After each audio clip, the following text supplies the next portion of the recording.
everyone, this is Laurie from Go Polish. Today I'm going to show you how I created this Colores de Mexico design. I'm using most of the colors from the new OPI collection that's for spring summer this year, and it's available at beyondpolish.com, and I'll have a link to the products down below. I get a lot of questions about what brushes I use for my nail art design, and I'm using the Winstonia Berry Wine brushes. They're so good for this kind of detailed nail art. So on the base for all my nails I'm using Hue is the Artist, and it's this very beautiful, nice, light lavender color, and I have 2 coats on that.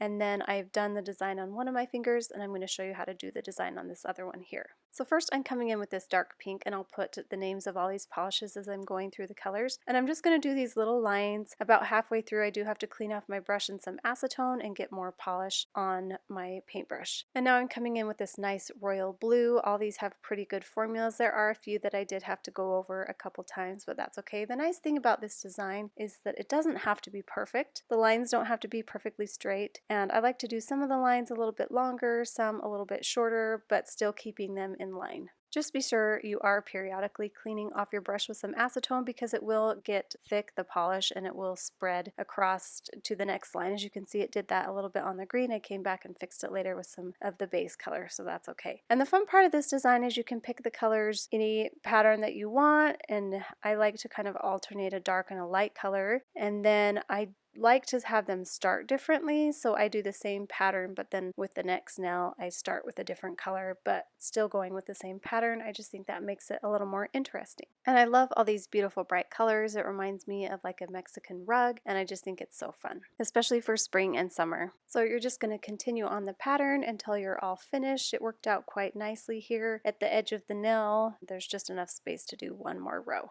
And then after you're finished, you just want to make sure those are dried adequately and so they don't smear. So I like to give it a good 10 minutes, and then I'm going to come in with my favorite fast dry top coat. I'm using Glisten and Glow. It's my favorite one. And sorry that got a little blurry there, but that's the final step. And I hope you guys really like this design. If you did, please give me a thumbs up. If you try this, I would love to see it. So use hashtag inspired by Go Polished on Instagram so I can see it. All right, we'll see you guys. Bye.